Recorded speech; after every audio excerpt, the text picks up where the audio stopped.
स्थापकाय च धर्मस्य सर्वधर्मस्वरूपिणे अवतारवरिष्ठाय रामकृष्णाय ते नमः. Welcome to the study of Bhagavad Gita. As told earlier, we are today on this Wednesday, we are studying the 55th and 56th verse of the second chapter in the Bhagavad Gita. Before starting the Bhagavad Gita proper, we will chant a verse from the meditation of Bhagavad Gita. Om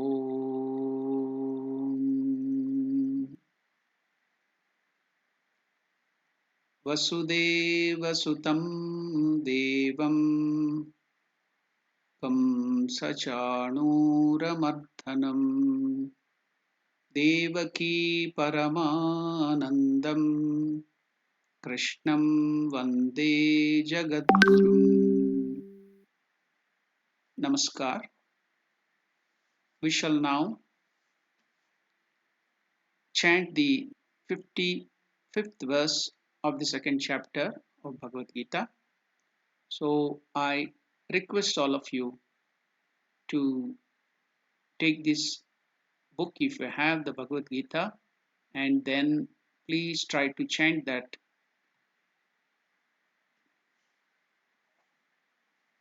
I'll break down the Bhagavad Gita into smaller bits and then teach it so that you can also follow it. Om Shri Bhagavan Vacha. Om Shri Bhagavan Vacha. Prajahati yada kaman. Prajahati yada kaman. Sarvan parthamano gatan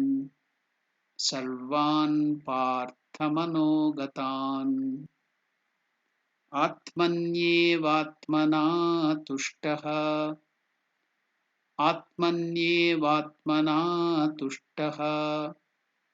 stitapragnastadocyate. The simple meaning, as you all know, the Blessed Lord said, when one completely casts off, O Partha, all desires of the mind and is satisfied in the self, by the self, then is one said to be of steady wisdom. We are discussing or studying in the Bhagavad Gita about the man of steady wisdom, Sthita Prajna. The Blessed Lord Krishna starts his exposition of a man of perfection. So we are all now studying how a man of perfection behaves. How does he think, and all other things about a perfect man. Because our goal, everyone's goal, is to become perfect, isn't it? As Swami Vivekananda himself has told, what is education? Education is the manifestation of perfection which is already within man. So, even the goal of education is to make us perfect, to bring out the perfection which is already within us. That's why here we see Krishna is telling Arjuna the traits, the different features, the different characters of a man of perfection. Now, what is the first trait of a man of perfection, steady wisdom or gnani, a man of knowledge? Here in this verse it is told, Atmanyevatmana tushtaha. It's a very important line. Gnani or man of knowledge or man of wisdom is one who is happy within himself, is self sufficient. He doesn't want any external thing or any external person to make him happy. So he's self sufficient. He does not require any external factors to be happy. As far as his emotional being is concerned, he is not going to go with a begging bowl. We are all just like beggars. We want love, affection, support, security, peace, happiness. So we go on expecting, full of expectation from everybody, everything in this world. That's why we are called, all of us are beggars. To make it clear, let me tell you the story of Ramakrishna. There was one fakir who wanted to get some money to build his ashram or maybe his kutir, his hut. So he went to King Akbar, who was ruling at that time in Delhi.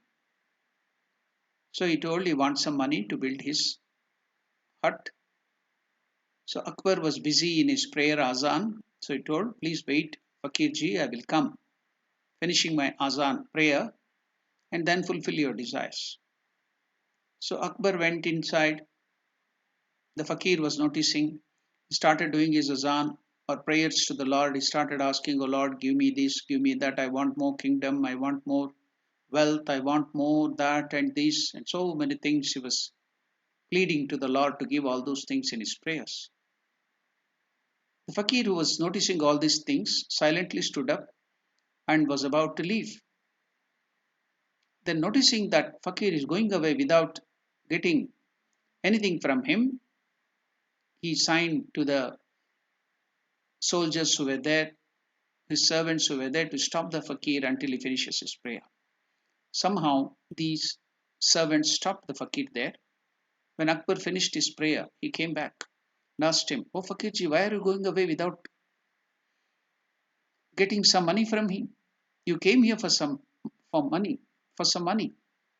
Then the fakir told, I wanted to beg some money of you because I thought you were the emperor of this country. But I see that you are also a beggar. You are begging from God for more money, more pleasure, more peace, more kingdom, everything more. You are begging from the Lord. Thought, why should I beg of a beggar?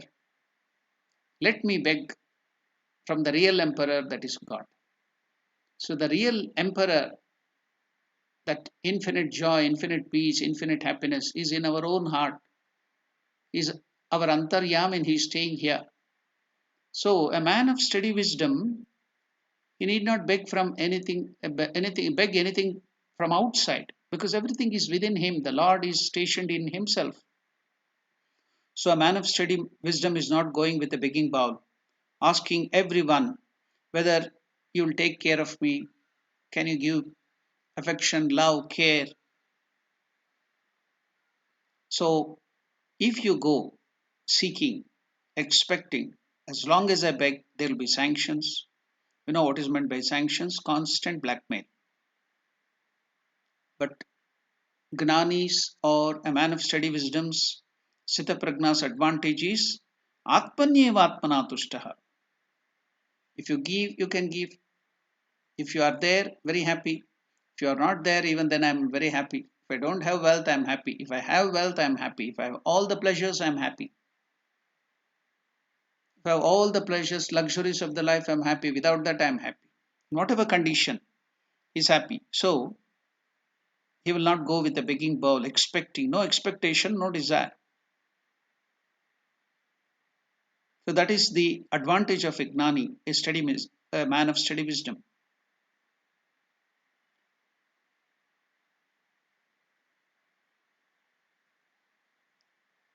Not only with regards to things and situations, even with regards to beings, living beings also.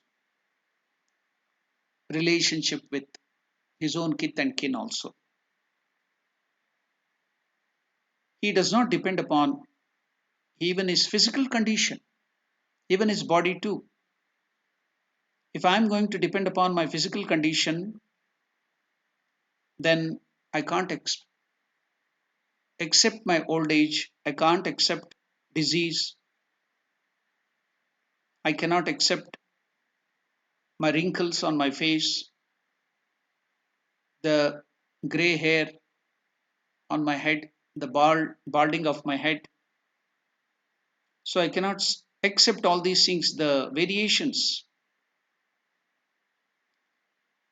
My happiness is dependent on physical condition. The man of steady wisdom is one who does not depend upon any factors.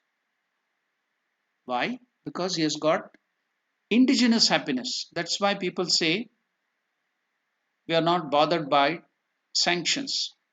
You may be knowing the great incidents which happened during the prime ministership of Lal Bahadur Shastri, one of the greatest prime ministers India had seen.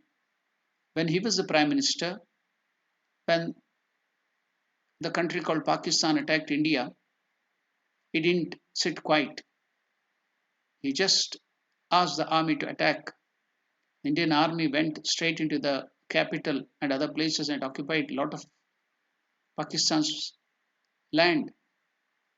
Now it was the turn of the friend of all-time friend of Pakistan, America, to intervene. Then they told, if you don't go back, if you don't stop attacking Pakistan, then we are going to put sanctions. We are going to stop the food materials which we are supplying to you. Then Lal Bahadur Shastri never was threatened by this. He just told, okay, if you don't give us food, don't worry. We are not bothered about it. Now he gave a great call to the whole nation. He told, we will give up food one time in a day or in a week. So the whole nation went with him. They gave up one time food in a week or on Monday or something like that, a day. And the shortage of food material could be compensated. That way, the whole country stood with him. They were not afraid of sanction. Why? Because of the inner strength, the internal strength. The prime minister then was a man of character. The internal strength was there. So, no sanctions, no blackmailing, no threats from outside will disturb the country or the person. So, this is the first indication of a man of wisdom, steady wisdom. He is full of joy within himself. Self sufficiency is there, self contentment. And once there is fullness within myself, and what is the natural consequence? Lord Krishna says here, Sarva Kaman Parityagaha. Renunciation of all expectations, renunciation of all desires. Because why do we have desires? What is the cause that we have desire? So let us go a little deeper to see why anybody has desire. Desire is born out of Vedanta diagnoses the problem. It's very simple. It comes out of incompleteness. We think that we are incomplete, we are not full. So we want to compensate by desire. So desire arises but by a wheelchair. I require a stick. Similarly, when I do not see myself as complete person, I think that only when there is an house, money, property, husband, wife, children, that too sometimes only male issues or female child.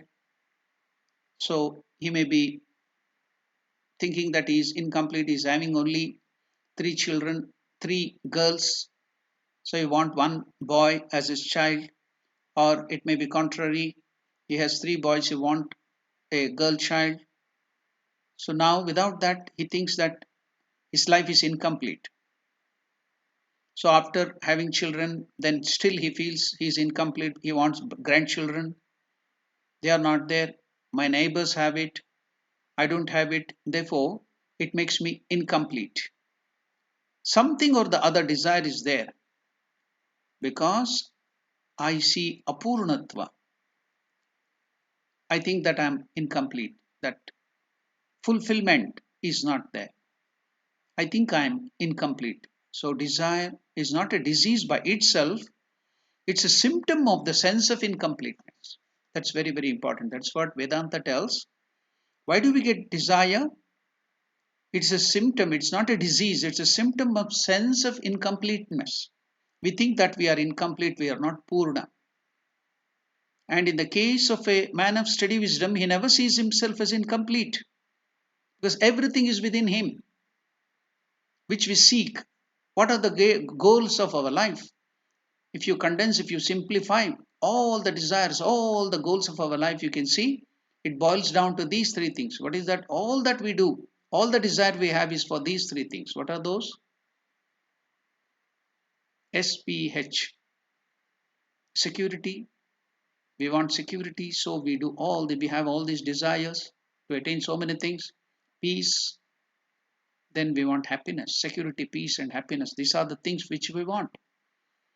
But man of steady wisdom, a realized soul, and even our scripture tells that that is in fullness within us.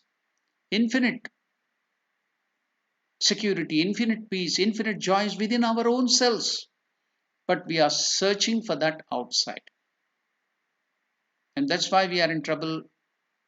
We are deluded. So we don't get it and we are in trouble. So much of sorrow because it is a misplaced search. But a man of steady wisdom finds it inside. So he gets that sense of completeness. I do not require anything to complete myself. I may use the things of the world. So should I not have any desire? Should I not aspire for the things of the world? Yes, you can. I may use the things of the world, but I do not need those things. I have often said using a thing is different from needing a thing. Like a person, so again I will tell that it's very, very important. Note this, using a thing is different from needing a thing. Yeah, you can use computers, laptops, you can use mobile phones, iPad, iPhones, everything, all the gadgets. But you should not get addicted to that, attached to that. You should not, suppose if it is not there, you should not be in trouble.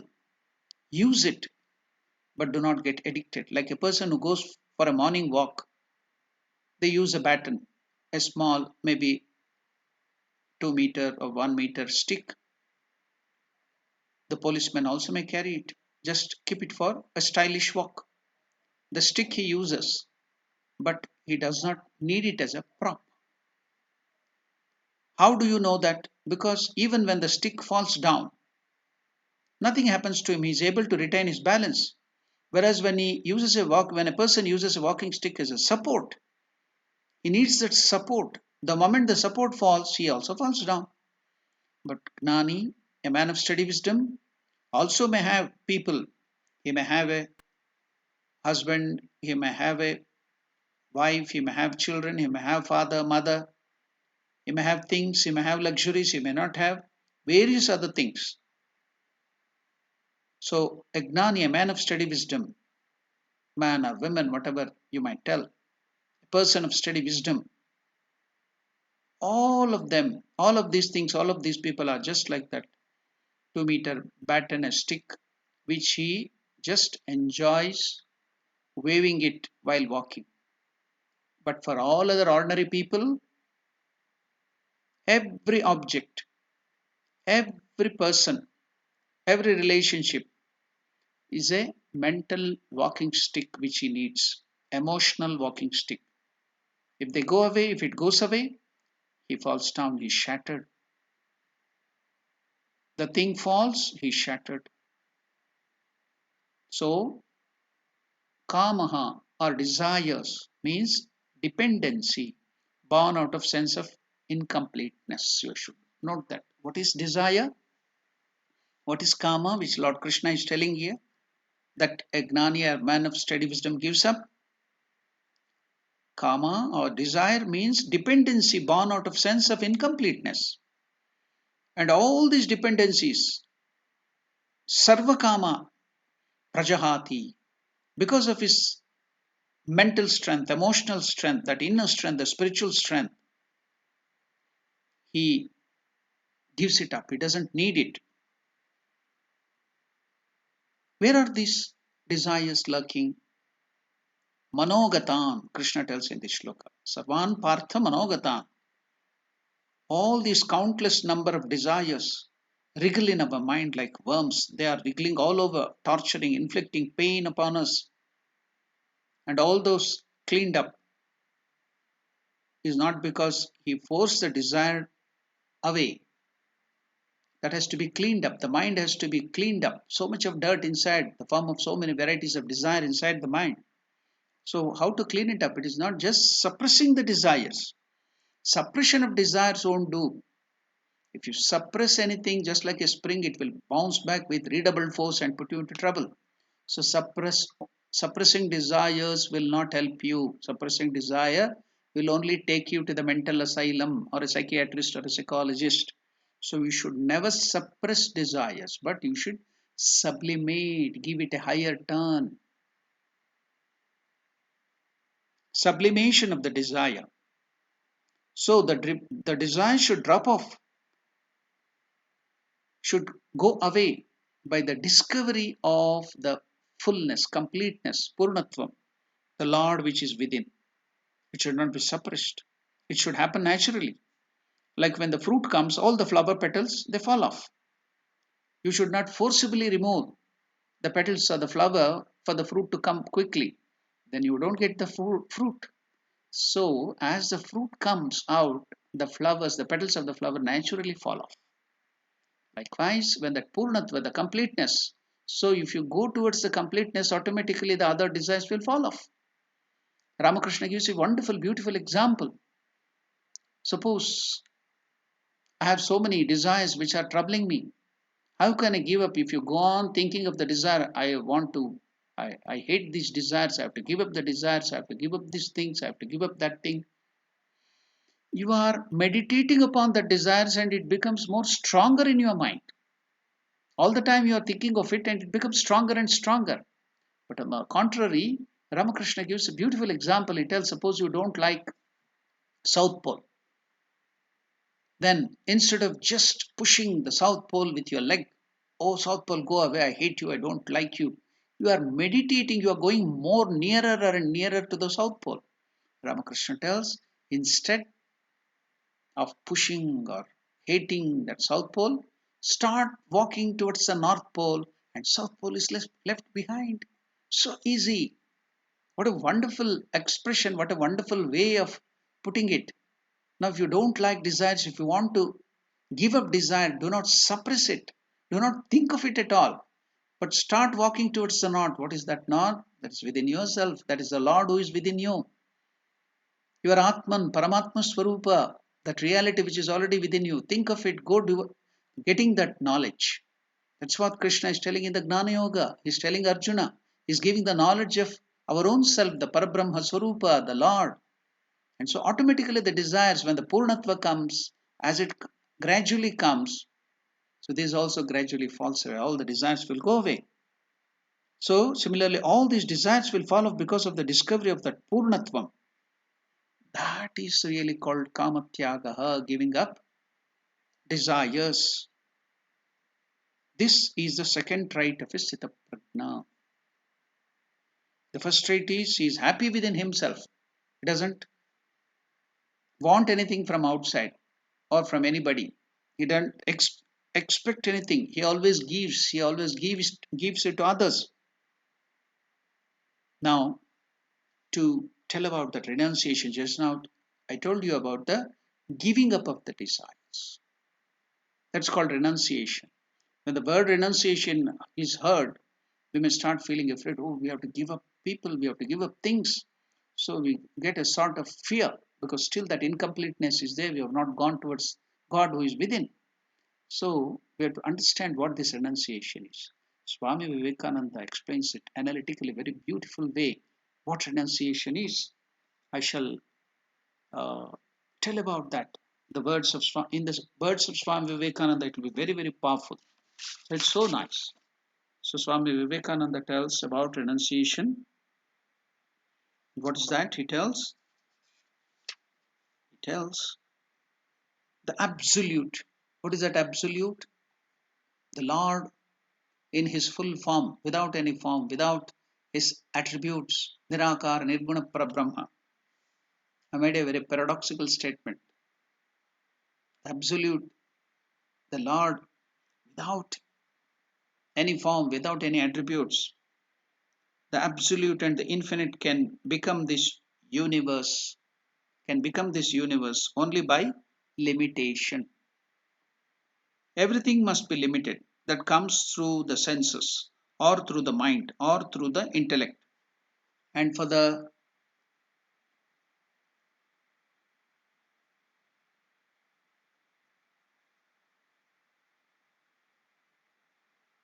limited to be unlimited is simply absurd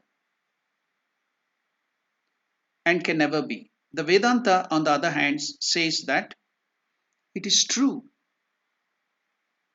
that the absolute, that is God in his infinite form, infinite way, absolute or the infinite is trying to express itself in the finite, in the form of this universe. But there will come a time when it will find, when the absolute will find that it is impossible, and it will be then have to beat a retreat. So the absolute is trying through ourselves, through this creation, through this human being, through the living beings, to express the unlimited, infinite, that absoluteness through this limited sense, through the limited mind, through this limited world. So one day, after trying for a long time to express that absolute or infinite through this limited, then it will find it's impossible. When it finds that it is impossible, it will then have to beat a retreat. And this beating a retreat means renunciation. So all these desires, all this world which we are doing, the goals of our life is to find that infinite joy, infinite peace, infinite security, infinite knowledge through these limited senses and limited world. Then we will come to know it cannot be expressed. You cannot get that. Then we start beating a retreat. How that we will not go in for the search outside. Then we will come to know that it is inside. Then when we enter inside, when we give up that search outside to try to express the unlimited through the limited, so giving up that search is renunciation. What a beautiful way of putting that. Swami Vivekananda tells beating a retreat means renunciation, which is the real beginning of any religion. So with this renunciation, with this stopping to manifest the unmanifest, manifest the unlimited, infinite through the finite, through the limited. So when you stop, when you come to know that you cannot, then starts religion. Then that is renunciation. Nowadays it is very hard even to talk of renunciation. Swami Vivekananda tells it was said of me in America, and that I was a man who came out of the land that had been dead and buried for 5,000 years, and talked of renunciation. So says perhaps the English philosopher. Yet it is true that that is the only path to religion. Renunciation is the only path to religion, to give up desire, renounce and give up. Now Swami Vivekananda quotes, he tells, what did Christ say? He that loseth his life for my sake shall find it. What a wonderful thing that Swami Vivekananda is telling about Christ. He is telling What did Christ say? He that loseth his life for my sake shall find it. Again and again did he preach renunciation as the only way to perfection. Lord Jesus Christ preached again and again that only through renunciation that you can find perfection. What are we doing? Following Christ. We have given up that, we have renounced the renunciation itself. Again and again did he preach renunciation as the only way to perfection. There comes a time when the mind awakes from this long and dreary dream, just like the child gives up its play and wants to go back to its mother. It finds the truth of the statement, desire is never satisfied by the enjoyment of the desire, it only increases the more. As fire, when butter or ghee or fuel like petrol is poured on fire to douse the fire, will it come down? It will increase more. This is true of all sense enjoyments, all desires, of all intellectual enjoyments, and of all the enjoyments of which the human mind is capable. They are nothing. They are within Maya, within this network beyond which we cannot go. We may run therein through infinite time and find no end. And whenever we struggle to get a little enjoyment, a mass of misery falls upon us. That's why are we suffering so much of pain? The moment we get a bit of enjoyment, then mass of misery will fall upon us. It has to. That's why we have to give up. Then only starts religion. Giving up, renunciation only starts. So we shall go forward after this wonderful statement of renunciation or giving up desire by Swami Vivekananda to see what Krishna tells further.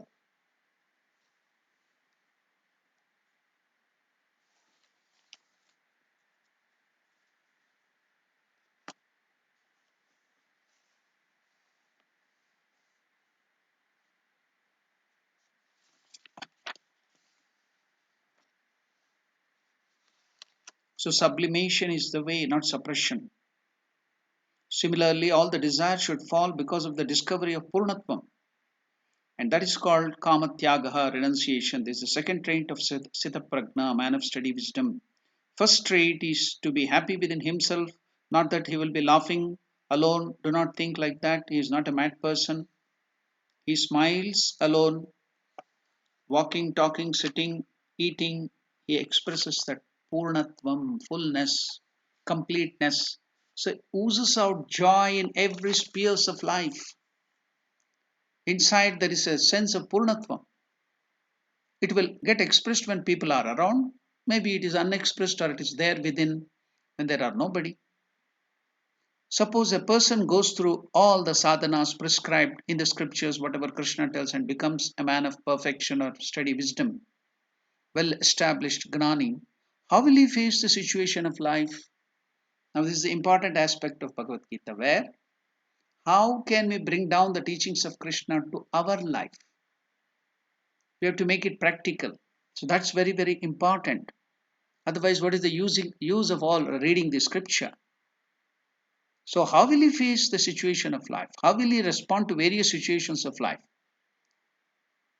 In Sanskrit, we say Sthita Prajna Lakshana, the traits of a man of perfection. Lakshana means a natural trait. What is the trait? Spontaneous behavior is called a trait. And before a person becomes a man of steady wisdom, he has to go through three stages of life. The first stage is following the religious lifestyle, that is the Karma Yoga. He must purify the mind, which is the first stage for purifying the mind, Chitta Shuddhi.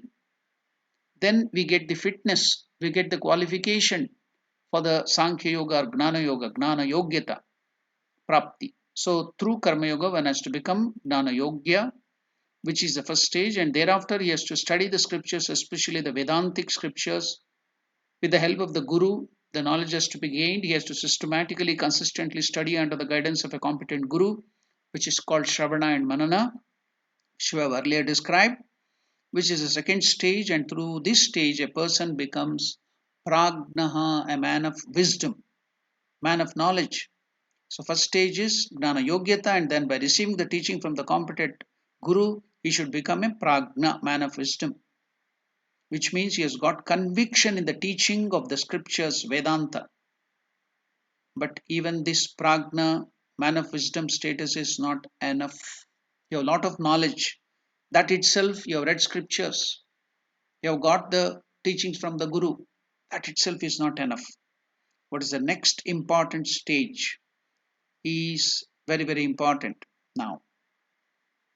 So why?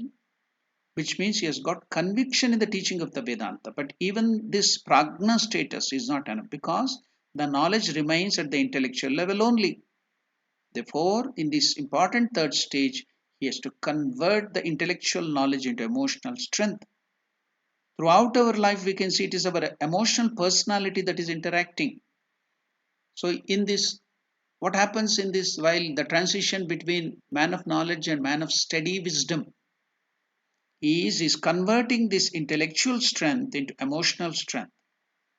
He has to convert this intellectual knowledge into emotional knowledge, emotional strength. Because throughout our life, it is our emotional personality that is interacting with this world and people. If you analyze your life from morning till night, every situation is only straightly attacking our emotional personality, either creating irritation or creating depression or jealousy or anger. It is our emotional personality which is standing out.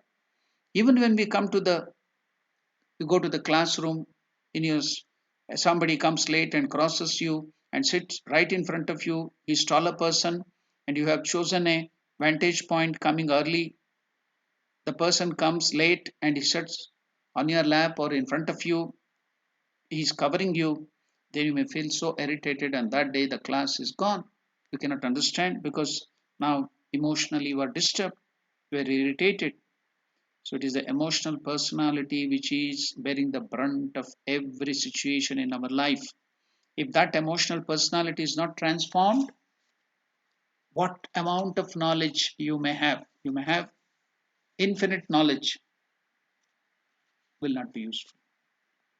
Knowledge will be there at one level, but it has not come, it has not been converted to help me in my day to day life. I may go through the turmoils I went through before, as usual, even though I am having all that knowledge. I'll just give you the example in Mahabharata. What is that beautiful example in the Mahabharata? Karna. What great personality he was, man of charity. Dana Veera Shura Karna, so courageous. He was even stronger than Arjuna or anybody, even Bhima, the strongest. But what happened? So much of knowledge, so much of strength, so much of courage was defeated. Life was a tragedy. Why? Because while he wanted to learn, somehow you all know the situation where he was born. He was brought up by a charioteer. So they thought he was from the charioteer's family. He went told a lie to his guru, Parashurama, and got all the knowledge of a warrior, archery and everything, the fighting knowledge, the martial arts, everything from his guru Parashurama, telling that he was a sorry, not a kshatriya, as a brahmana. He lied to his guru that he was a brahmana. And after giving all the knowledge, he got all the knowledge of archery and everything, every arms and armament, so much of knowledge he got from Parashurama. But later on, when he came to know that his disciple has lied, then the Guru cursed him that he will forget all the knowledge of this archery or whatever this martial arts, the mantras, everything at the time of crisis when he needs it very much. So he has all the knowledge, he is so much of expertise in archery, he knows all the mantras, but now at the time of crisis, he's fighting a deadly battle with Arjuna, and he cannot remember the mantra. The mantra would convert that arrow into a deadly weapon, but now he forgot the right time. Still, that's a, you know all the story. So just like that, you may be having lot of knowledge, but that will not come to your help during the time of crisis in your lifetime. So much of knowledge in my day-to-day life, if that doesn't come to my help, what is the use of learning all that knowledge? Just like Karna, all that he had got, so much of courage, valor, is lost. Why? Because Arjuna, though he was not as strong as him, Karna, he had got a competent guru, Krishna, to help him, guide him. So now, Lord Krishna, in the form of the guru, helped him to convert that strength of knowledge into strength of emotion. That is Bhagavad Gita. That is what we get the teachings in Bhagavad Gita. That is the whole of Bhagavad Gita where Krishna helped him. To understand this better, you have to go to the life of Swami Vivekananda. Swami Vivekananda's brother, younger brother, later on became a very big communist leader in Bengal. A person went to him and asked the question, what is this? Your elder brother was a great spiritual luminary, world famous. The whole world, even now, is thinking later on. See, even now we are thinking of Swami Vivekananda, what a great luminary. But you, being his younger brother, you have become a communist leader. How could that be? You know what was the reply of the younger brother of Swami Vivekananda?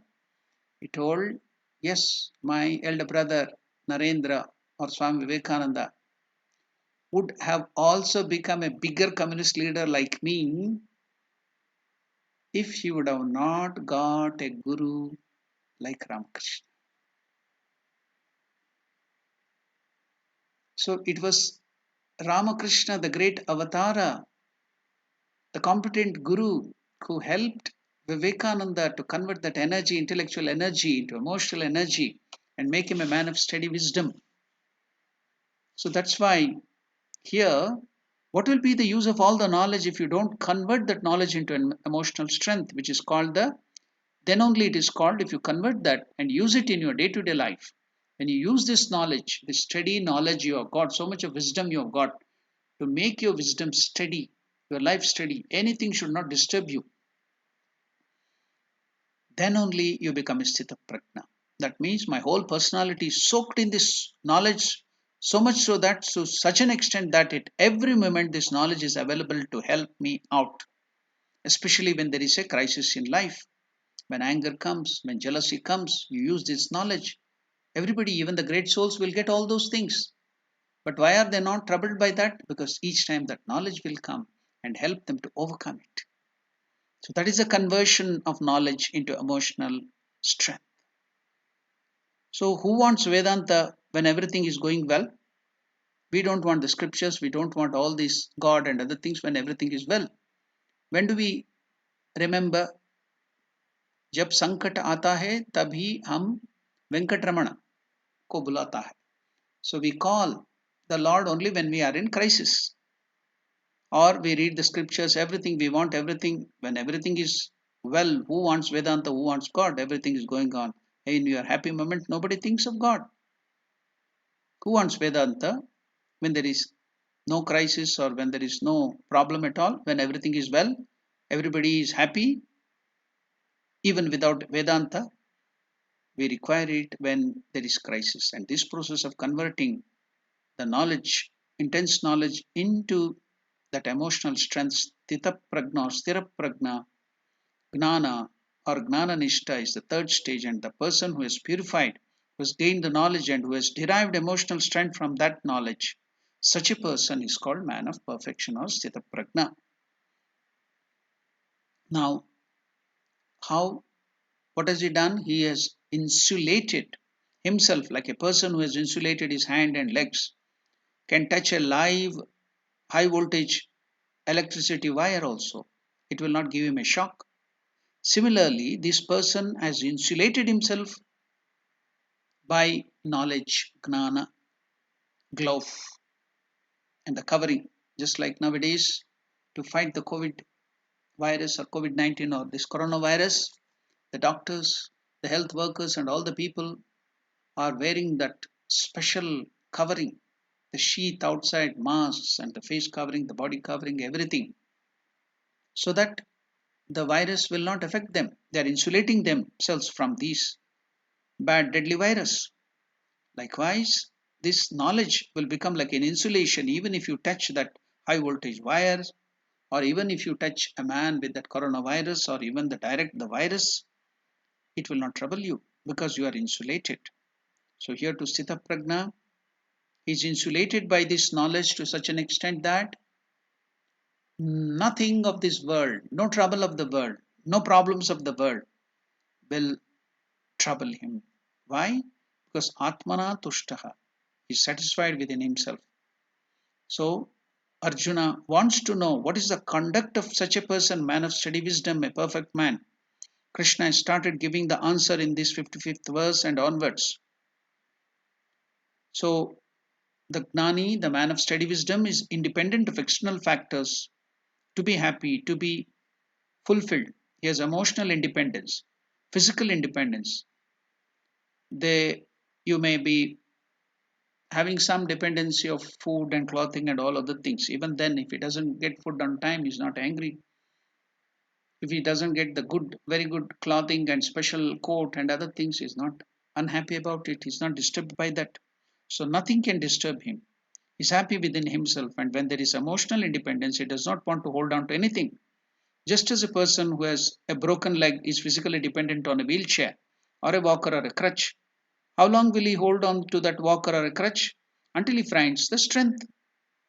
When he stands on his own feet, once he has got strong legs, it is impossible for him to hold on to the stick. Naturally, the stick or the crutch will fall off. So, all the desires will fall off automatically. So, this emotional walking stick, the desire, just like the house is an emotional walking stick, people, the relationship, are all the emotional walking stick. Sometimes, if somebody smiles at you, you are happy. If somebody, the same person, doesn't smile at you, you are unhappy.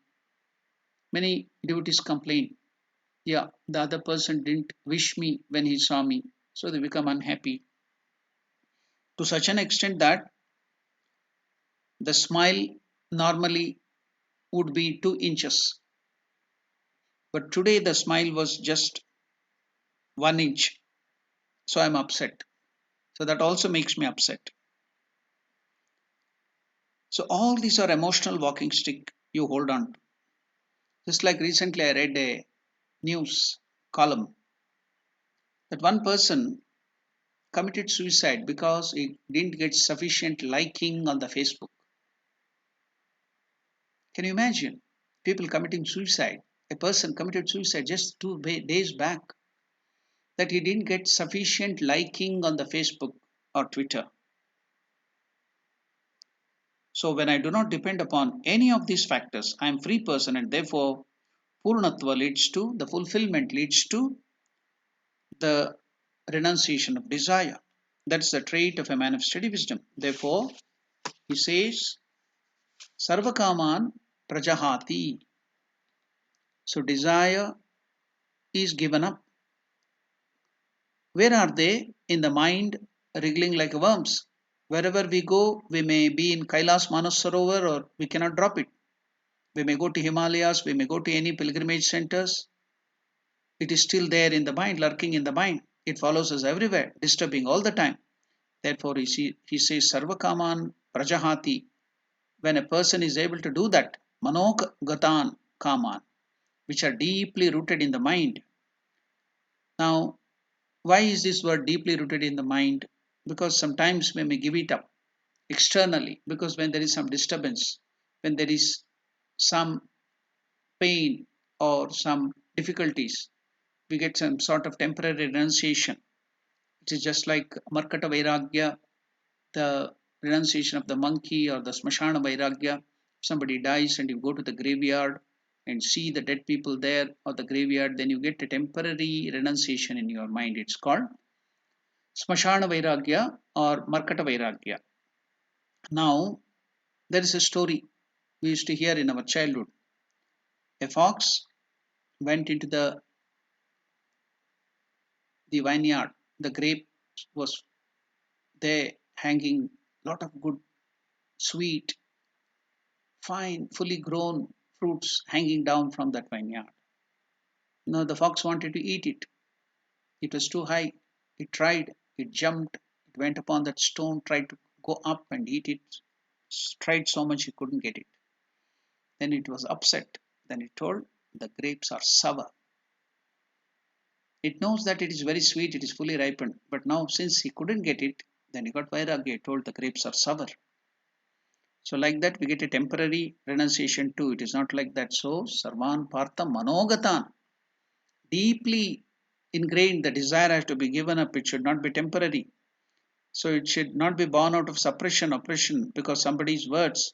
It should come out of maturity, and one who is mature and desireless is the Purna. Therefore, the first definition is one who is independent. The second definition is one who is desireless. Now, here the word desireless must be understood very clearly because the scriptures talk about two types of desires. Now, we are coming to another special practical way here. What are the two types of desire? One type of desire comes under allowed or legitimate, like the doctors, when you go, you have some heart problem, they speak about cholesterol. There are two varieties. The doctors know it better. Even the heart patient know it. They call it as HDL and LDL. And one of them is allowed. Not only allowed, it is also good. You need that cholesterol. But the other one is not allowed. Therefore, we should clearly know what is allowed and what we can happily enjoy those desires. Likewise, there are two kinds of desire which are allowed and which are not allowed. What are those desires which are allowed? They are those desires, the allowed desire should fulfill three conditions. If those three conditions are fulfilled, those desires can be enjoyed. It is allowed. What are they? Three important conditions. The first condition is they must be legitimate desires. Dharmic, it should be dharmic, it should be righteous, it should be enjoyed in a righteous way.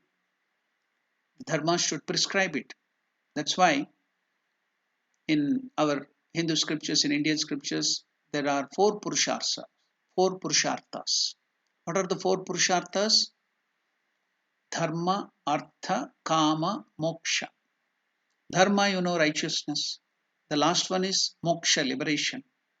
In between are artha and kama. What are artha? Wealth and other things, which the sense objects, so many things, wealth which you can enjoy, the sensory pleasures and other things.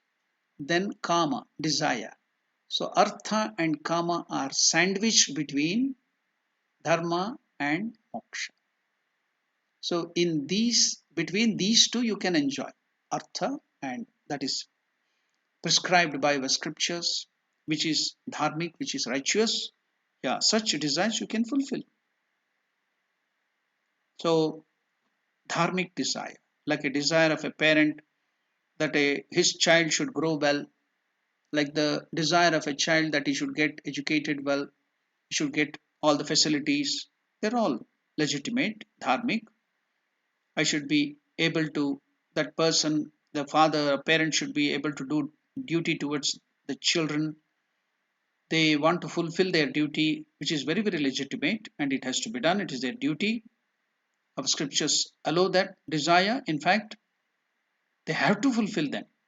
Similarly, they want to buy a good house, maybe 2 bedroom, 3 bedroom, 4 bedroom, according to their need. They want to buy certain things by earning money legitimately. Only if I try to steal money or take bribe or go the wrong way, then that is objected. That is not legitimate. Therefore, the first condition of fulfilling your desire is, allowed desire is, it should be legitimate. Secondly, the second condition is Moderation. What we mean by moderation is when a person worldly desire go to such a level that the whole life is dedicated to only material pursuit, that he has no time to go to his spiritual practices, then that is very bad. Just like we have the physical food we eat, we should also give the mental food and the spiritual food.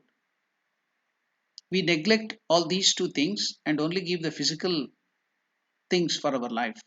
Because our scriptures, however, says, however much you are busy, you must be able to spend some time to contact your spiritual personality, invoke your spiritual personality. You should be able to allot times for spiritual practices, to study scriptures. It's compulsory.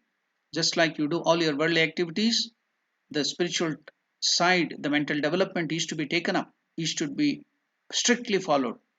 It may be reflection on what you have studied, or it may be reading spiritual book, or it may be interacting with spiritual personalities, the satsanga. It's not enough that you spend time only earning money and providing for your family. You should also have time for invoking the Atman, because every human being is a mixture of both spiritual and material personality. A life dedicated only to material goal is lopsided. And therefore, if the desire go beyond a limit, there is that is so much absorbed, he goes out of the spiritual center, he loses the spiritual balance. It is dangerous life. A person going round and round, when the speed reaches a particular intensity, the centripetal force, they say, that takes him out of the center, which is not good. Whatever you do, you must be able to remember that these are all impermanent and these are all incidental. Whether it is body or money or all these things, our real pursuit and real personality is the spiritual pursuit. Therefore, the second condition is providing time for spirituality. You do anything, you have 100 industries, you may have companies, you may have business, who cares? You may travel all over the world, we do not care.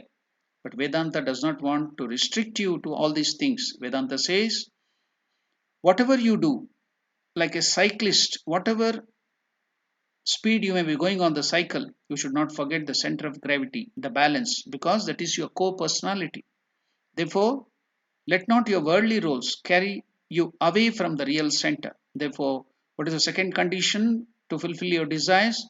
Have any amount of desire, but you should have the time, quality time for spiritual invocation, Shravana, Manana, Nididhyasana. So that is very important. This is the second condition. Fulfill all your desires, wonderful. It should be legitimate desires, wonderful. But have time for spirituality, prayer, puja, and everything, satsang. So going forward, the third condition to for the allowed desire is very important. All these desires, that is moderate and legitimate desires, should be non-binding desires, which is very, very difficult but important condition. The third condition, convert your desire into non-binding desire, or put it into another language, convert your desires into preferences. What is the difference between non-binding and binding desire? When a desire is binding desire, it has potentiality to upset you, afflict you, because when I have a binding desire, naturally I try to fulfill the desire, but when the desire will be not fulfilled, it is because it is not totally in my control, then I get upset. So we have to prepare for that. We have to prepare whenever we have all these things, we have to prepare for that. We should know that. So it should not be binding. So we have come to the end of this discussion of this verse. Now we have to see that Lord Krishna, after telling about the 55th shloka of the trait of the man of steady wisdom, he tells the training and the way, the nature, the character of steady wisdom is elaborated in the next verse, that is the 56th verse. So, in the 56th verse, Lord Krishna is elaborating what he has told in the 55th verse. And what is that? he now gives us an analytical study of enlightened soul, the continuation of that.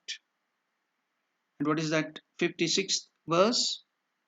Dukkeshu anudvignamanaha, sukeshu vigataspraha, vitaraga bhayakrodaha, stitadihi muniruchyate.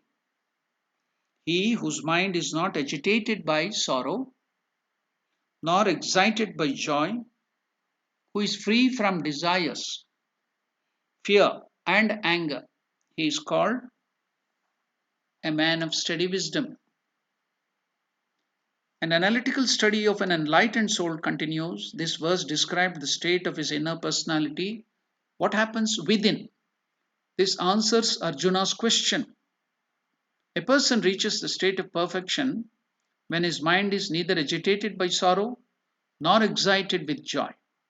His mind remains in a state of equanimity, undisturbed by emotional variations. Here again, the interpretation of this verse has produced a distorted understanding of the state of perfection. Many critics condemn this verse on the grounds that it inculcates callousness and destroys human feelings. This criticism is baseless. The verse does not idealize the lack of emotion. Your mind would still feel joy and suffer sorrow, but your intellect would not allow the feelings of joy or sorrow to victimize you, to overpower you. You would keep the emotions of your mind under the control of your discerning intellect. In other words, you would have emotions but never turn emotional. Emotionalism destroys your balance and poise. To have emotion is a virtue, but to allow your emotion to interfere with your intellectual judgment and awareness is spiritual weakness. This verse indicates perfection as absolute tranquility of the mind, ever unaffected by any joyous or grievous emotions. By giving one last example, a beautiful example, I will end my talk or the study of Bhagavad Gita today. And what is that beautiful example?